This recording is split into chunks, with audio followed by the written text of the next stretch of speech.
MP Rewa RTO की करतूत देख लो, कितना मारा ड्राइवर को, बेचारा रो रहा है। देख लीजिए।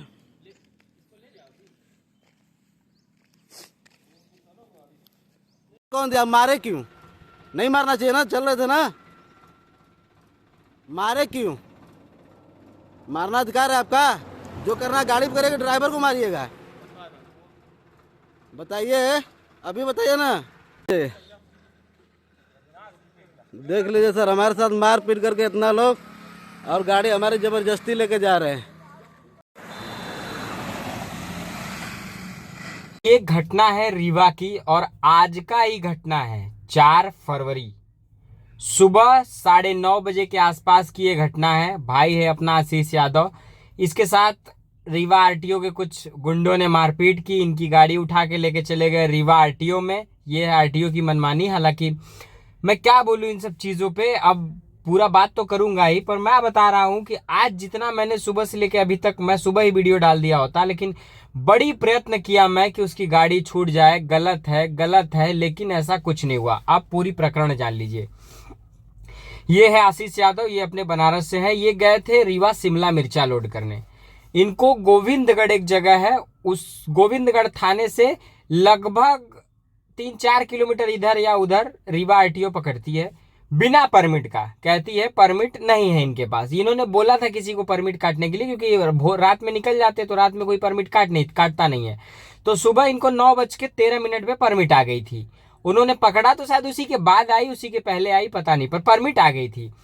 तो इन्होंने क्या किया कि इनकी गाड़ी का चालान करने के लिए बोला कि हम चालान करेंगे। तो इन्होंने कहा आप चालान करिए, ऑनलाइन यही चालान कर दीजिए। तो उन सब ने जो है कहा नहीं, गाड़ी लेके चलो रीवा आरटीओ। ये बोले मैं नहीं लेके जाऊंगा, आप यहीं चालान करिए, आप यहीं पैसा लीजिए। और उन्होंने चालान नहीं किया। बहस बात बढ़ते गई, फिर वो सब इनको मारना चालू कर दिए। इसको मारते हैं, मारने के बाद गाड़ी का चाबी छीनते हैं, गाड़ी लेके अपने आप चले जाते हैं। गाड़ी में उनके पैसा भी था, ठीक है। गाड़ी लेके रीवा आरटीओ चले जाते हैं। ये मेरे को फोन करते हैं, मैं आरटीओ वाले से भी बात करता हूँ। रिकॉर्डिंग चाहिए मैं आपको डाल दूंगा, सुन लीजिए, या मैं सुना देता हूँ। ये सुनिए। किससे? जिससे बात करना बात करिए। कौन है बताएगा तो बताइए, बतिया करिए, वो बताएगा कुछ। हेलो हेलो, हाँ बोलिए। क्या साहब, बिना परमिट का चालान नहीं होती गाड़ी? बिना परमिट का चालान नहीं होती गाड़ी का। चालान कटता है, ऑनलाइन नहीं करता चालान। अच्छा, ऑनलाइन नहीं करता है। मध्य प्रदेश भारत से बाहर आता है, वहां ऑनलाइन चालान नहीं होता। इनका पूरा सुनेंगे तो काफी टाइम बहस हुआ है। उनका कहना है कि बड़े साहब करेंगे। मैंने पूछा कितने का? बड़े साहब बताएंगे। जब सब कुछ बड़े साहब करेंगे, तुम आरटीओ का गाड़ी लेके काहे घूम रहा था? आरटीओ का गाड़ी लेके क्यों घूम रहे थे तुमको चालान नहीं करना, तुम हो कौन फिर? नहीं, ये सब हुआ। फिर मैंने गोविंदगढ़ थाने में कॉल किया। थाने में मैंने नहीं, वो आशीष ही गया था, तो वहां पे जाके मेरे से बात कराया। जब वहां पे बात हुआ तो उन्होंने कहा कि ये विभाग है, हम इनके ऊपर कार्रवाई नहीं कर सकते। गाड़ी की सुपुर्दगी हुई है। मका, ये तो बहुत अच्छा तरीका है सुपुर्दगी करने का। मतलब गाड़ी सुपुर्द हुआ है, या गाड़ी जब जमा हुई है, सीज हुआ है, उसका ये बहुत अच्छा तरीका है कि ड्राइवर को मारो पीटो, चाबी लेके जमा कर लो। ये है मध्य प्रदेश की सरकार, और पूरा भ्रष्ट और करप्ट। आपको मैं रिकॉर्डिंग सुनाऊं, अभी मैं इसमें नहीं सुना सकता, तमाम रिकॉर्डिंग से मैं कितना सुनाऊंगा। मैं सुबह से लेके डीएम, एसपी, एमपी हेल्पलाइन, तमाम जगहों पे मैं फोन कर चुका हूं, लेकिन कहीं पे फोन लगा नहीं, किसी को फोन नहीं लगा है। एसपी के सहायक से बात हुई तो एसपी के सहायक कहते हैं कि ये बात कलेक्टर को जाके आप बताइए। मैं कलेक्टर को फोन करता हूं, डीएम को, तो रीवा कलेक्टर के सहायक फोन उठाते, वो कहते हैं प्रकरण को आप लिखित में दीजिए। सोच लीजिए, इस देश में ड्राइवर अब लिखित में हर जगह अपनी वो देगा। 4 जगह थाने पे एफआईआर नहीं होता है, एसपी मना कर देते हैं, और उसके बाद डीएम कहते हैं कि आप हमें ये प्रकरण लिखित में दीजिए। ये नहीं कि एक फोन घुमा के बोल दे कि गाड़ी पकड़े हो, और उसके बाद ये।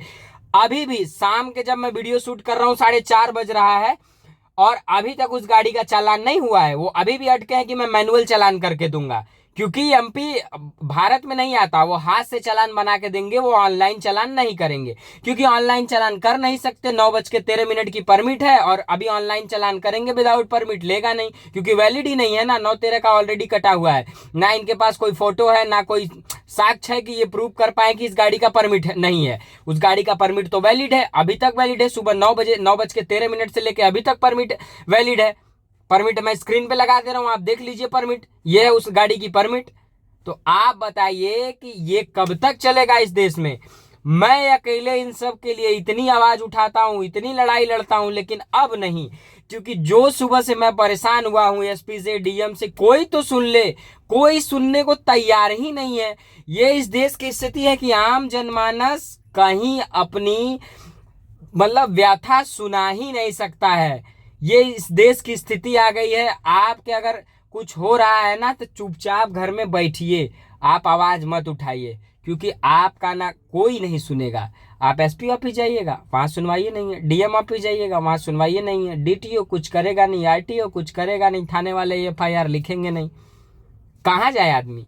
और अभी मैं 20 मिनट पहले मैं एक वकील साहब को फोन किया था जबलपुर हाईकोर्ट में, तो उन्होंने कहा आप रिट याचिका डालना चाहते हैं तो आप जबलपुर आ जाइए। उन्होंने एफआईआर नहीं लिखा, कोई बात नहीं, हम अपने वकील से बोल के एक लिखित हम डीएम ऑफिस में दिलवा देंगे, एक वहां से एफआईआर कॉपी ले लेंगे, हम लिखवा देंगे।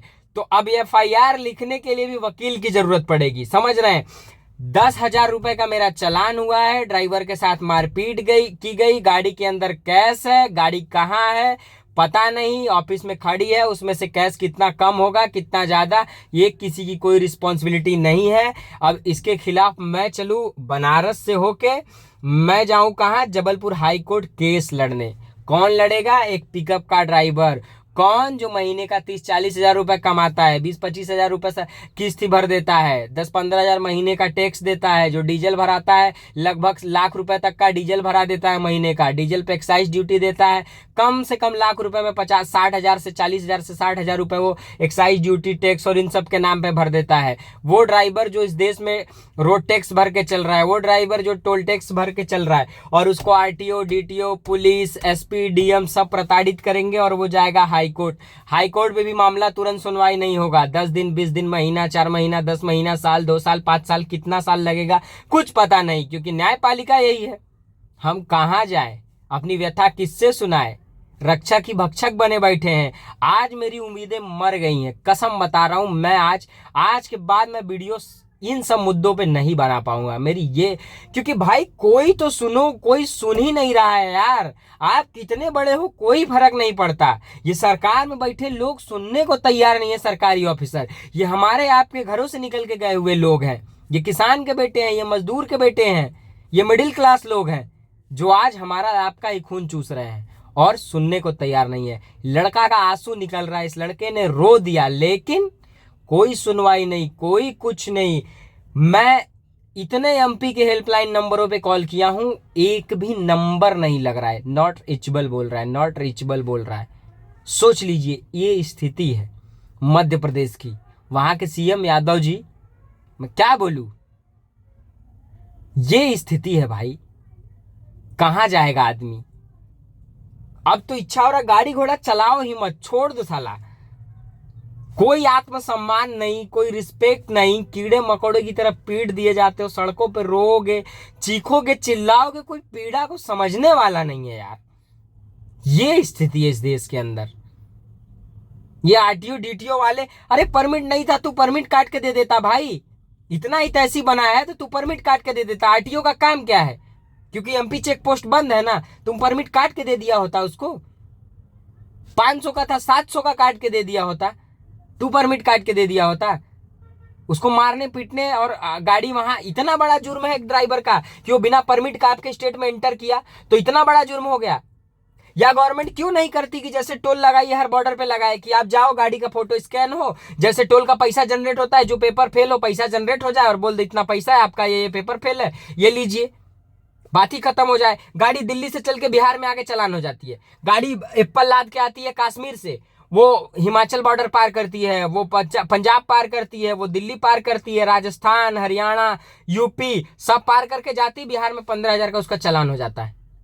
ये बाकी स्टेट नहीं थे बीच में, एक बिहार ही था स्टेट। तो जिस भी स्टेट की गाड़ी हो, जहां से चली हो, सिर्फ उस गाड़ी का पेपर उसी स्टेट को चेक करने का अधिकार हो, दूसरे स्टेट में पेपर ना चेक किया जाए। वो गाड़ी उतने दूर से चल के आई है तो पंखा नहीं लगाए उड़ के आई है। आप अपनी गाड़ियों के पेपर अपने स्टेट में चेक करिए, अंडरलोडिंग ओवरलोडिंग सिर्फ आप अपने स्टेट की गाड़ियों को चेक करिए। कानून क्यों नहीं बनता इन सब चीजों पे? हम कब तक ऐसी प्रताड़ना को झेलेंगे भाई, कब तक बताइए? आप टोल के जैसे वो बनाइए, जहां से गाड़ी चली एक बार एंटर हो गई, दूसरे स्टेट में आई वहां एंटर हो गई, तुमको टैक्स लेना है, टोल टैक्स रोड टैक्स जो टैक्स लेना है लेके एक बार एंटर कराओ ना। फिर उस स्टेट के अंदर पूरा कहीं गाड़ी नहीं, एंट्री और एग्जिट का मामला रखो, बीच का मामला क्यों रख रहे हो? क्या मतलब है बीच के मामले का? या आपको कोई टिप मिलती है, आपका कोई टिपर आपको कुछ बोलता है, आपको कोई वो मिली है, तब आप गाड़ी को चेक करिए कि नहीं आपके गाड़ी का हमें टिप मिला है, आप गाड़ी में कुछ ऐसा है, तब तो आप कर सकते हैं। लेकिन काम करने वाला रोड टैक्स टोल टैक्स कुल देने के बाद जब सब कुछ दे के आदमी चल रहा है, डीजल से आपको दे रहा है, रोज का टोल टैक्स भर रहा है, रोड टैक्स भर के आया है, आपके स्टेट में आने का टेम्पोररी परमिट कटाया है, परमिट लिया है, उसके बावजूद भी फिर ये सब सारी चीजें, अगर परमिट नहीं है आप काट के दे दो भाई, बात ही खत्म हो गई। कितना झेलेगा आदमी? तो यही सारी चीजें हैं भाई, मैं तो थक चुका हूं अब, मतलब मर गई हैं संवेदनाएं, इच्छा सब मर गया है।